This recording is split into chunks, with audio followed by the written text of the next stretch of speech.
मोदी सरकार ने आज देश भर के करीब 32 लाख पेंशन भोगियों को तोहफा दिया। इधर नौकरी पेशा लोगों के लिए एक बहुत बड़ी खुशखबरी है। सरकार सैलरी लिमिट बढ़ाने जा रही है। नमस्कार सभी पेंशन धारकों का एक बार फिर से स्वागत करते हैं हमारे इस YouTube चैनल पर। दोस्तों, इस वक्त की पेंशन धारकों के लिए बहुत ही महत्वपूर्ण और इम्पोर्टेंट खबरें निकल कर सामने आ रही हैं, जिसके बारे में दोस्तों आज की इस वीडियो के अंदर संपूर्ण रूप से जानकारी आप सभी को देने वाले हैं। जी हाँ दोस्तों, पहली बड़ी खबर की बात करें तो 78 लाख पेंशन भोगियों के लिए खुशखबरी, बजट के बाद मिला बड़ा तोहफा। जी हाँ दोस्तों, आखिरकार पेंशन भोगियों को बजट के बाद कौन सा तोहफा मिला है, इसके बारे में दोस्तों आज की इस वीडियो के अंदर बात की जाएगी। वहीं दोस्तों 50% पेंशन के साथ साथ डीए मिलना हुआ तय, कैबिनेट की बैठक से मिली मंजूरी। जी हाँ दोस्तों, अंतिम अपडेट आप सभी के लिए आ रहा है। अंतिम बेसिक सैलरी का 50% पेंशन के साथ साथ डीए मिलना कैसे तय हुआ है और दोस्तों केंद्रीय कैबिनेट की बैठक में इसे मंजूरी कैसे मिली है, इस रिपोर्ट के बारे में भी दोस्तों आज की इस वीडियो के अंदर चर्चा करने वाले हैं। साथ ही दोस्तों एम्प्लॉयज पेंशन स्कीम 1995 को लेकर बड़ी खबर निकलकर सामने आ रही है। पीएम मोदी ईपीएफओ पर इतना गुस्सा, सीनियर सिटीजन बोले ईपीएस 95 मिनिमम पेंशन पर 78 लाख पेंशनर्स की उम्मीदें आज से खत्म हो चुकी है। तो आखिरकार 78 लाख ईपीएस पेंशनर्स की उम्मीदें कैसे खत्म हुई है और पीएम मोदी के साथ साथ कर्मचारी भविष्य निधि संगठन पर ईपीएस 95 पेंशन धारकों का गुस्सा कैसे सलका है, इसके बारे में दोस्तों आज की इस वीडियो के अंदर बात करेंगे। वहीं बात करने वाले हैं ईपीएस 95 पेंशनर्स पर बोले पेंशन धारक, पेंशन से निराश बोले बदला जाना चाहिए पेंशन का फॉर्मूला। तो दोस्तों आखिरकार पेंशन के फॉर्मूले में बदलाव को लेकर आप सभी के लिए नई रिपोर्ट सामने आई है, तो इसके बारे में भी आज की इस वीडियो के अंदर बात करेंगे। यानी कि दोस्तों पेंशन से जुड़ी तमाम बड़ी खबरों की बात करेंगे, जिसमें दोस्तों ईपीएस 95 पेंशन, पुरानी पेंशन योजना और साथ ही साथ दोस्तों डियरनेस रिलीफ को लेकर बड़ी खबरें आ रही है। इसके बारे में आज की इस वीडियो के अंदर संपूर्ण रूप से जानकारी आप सभी को देने की कोशिश करेंगे। इसलिए आप सभी से निवेदन करते हैं कि दोस्तों आज की इस वीडियो को आप लास्ट तक देखिएगा।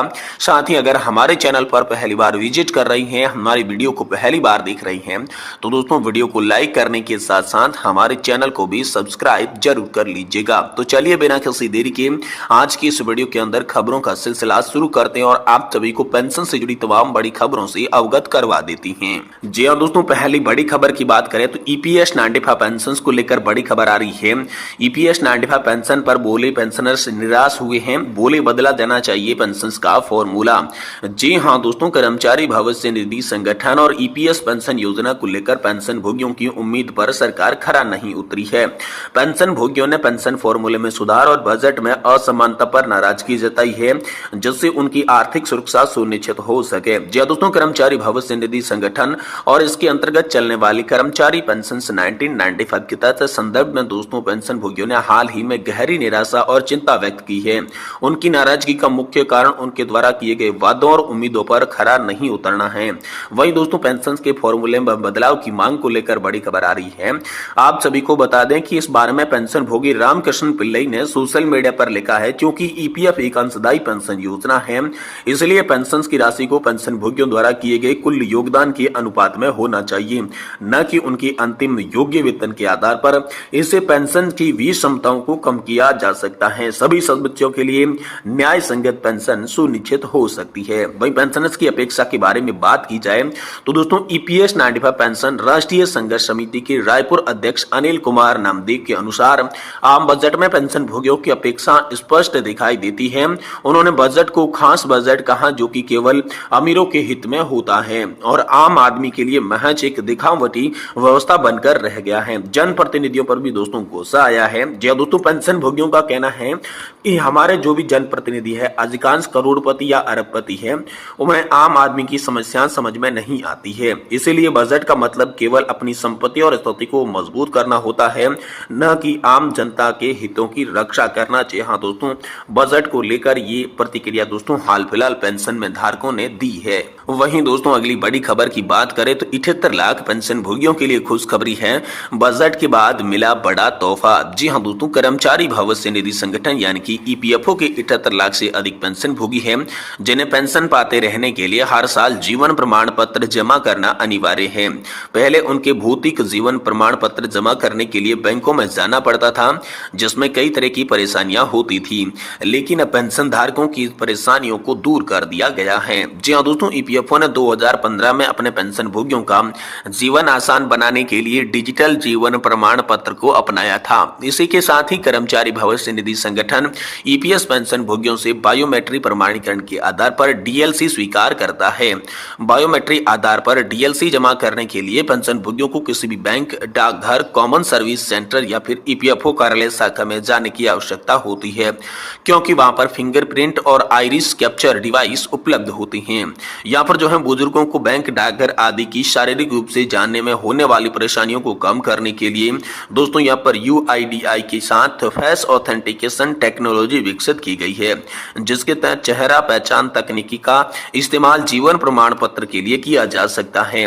ईपीएफओ ने जुलाई 2022 में इस तकनीकी को अपनाया, जिससे पेंशन भोगियों द्वारा अपने घरों से ही डीएलसी जमा करने की एक पूरी तरीके से नई प्रक्रिया शुरू हुई। उनके लिए प्रक्रिया आसान और सस्ती हो गई। इससे बुजुर्ग सभी एंड्रॉइड आधारित स्मार्टफोन का उपयोग करके प्रक्रिया को पूरा कर सकते हैं और बुढ़ापे में बैंक या फिर डाकघर आदि जाने की परेशानी से दोस्तों बच सकते हैं। दोस्तों, फेस ऑथेंटिकेशन के माध्यम से पेंशन भोगियों की पहचान उनके घर बैठे ही स्मार्टफोन कैमरे का उपयोग करके चेहरे की स्कैन द्वारा की जा सकती है।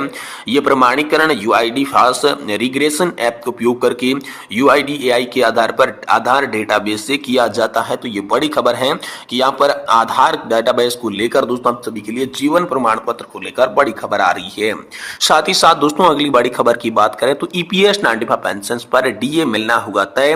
50% पेंशन के साथ साथ मिलेगा डीए। कैबिनेट में मिली इसको लेकर बड़ी मंजूरी। जी हाँ दोस्तों, हम सभी के लिए पुरानी पेंशन योजना को लेकर बड़ी खबर आ रही है। सरकार ने एक महत्वपूर्ण निर्णय लेते हुए उन सभी सरकारी कर्मचारियों को पुरानी पेंशन योजना का लाभ देने का आदेश जारी किया है, जिनकी भर्ती 1 अप्रैल 2005 से पहले हुई थी, भले ही उनकी ज्वाइनिंग इस तारीख के बाद हुई हो। यह फैसला उन कर्मचारियों के लिए राहत लेकर आया है जो कि नई पेंशन योजना के तहत आती हैं। पुरानी पेंशन योजना की बहाली से कर्मचारियों की आर्थिक स्थिरता और भविष्य की सुरक्षा होगी। इस आदेश से हजारों सरकारी कर्मचारियों को लाभ मिलेगा और उनकी आर्थिक चिंता में कमी आएगी। उत्तर प्रदेश सरकार द्वारा ये कदम कर्मचारियों के हित में सराहनीय पहल है, जो कि उनकी भविष्य को सुरक्षित करने में मददगार साबित होता है। दोस्तों, न्यायालय के फैसले के बाद उत्तर प्रदेश सरकार ने ये बड़ा निर्णय लिया है। जी हां दोस्तों, न्यायालयों के फैसले के बाद केंद्र सरकार के सामने 3 मार्च 2023 के आदेश के आलोक में उत्तर प्रदेश सरकार ने भी एक महत्वपूर्ण निर्णय लिया। राज्य सरकार ने गहन विचार विमर्श के बाद यह फैसला किया कि उन कर्मचारियों को पुरानी पेंशन योजना का भी लाभ दिया जाएगा जो कि 1 अप्रैल 2005 से पहले यहाँ पर जो है भर्ती हुए हैं। भले ही उनकी ज्वाइनिंग जो है इसके बाद की गई, लेकिन अब उन्हें जो है पुरानी पेंशन योजना के तहत 50% पेंशन प्लस डीए दिया जाएगा। केंद्रीय कैबिनेट की बैठक के दौरान यह फैसला उत्तर प्रदेश सरकार ने सभी पेंशन भोगियों के हित में हाल फिलहाल में लिया है।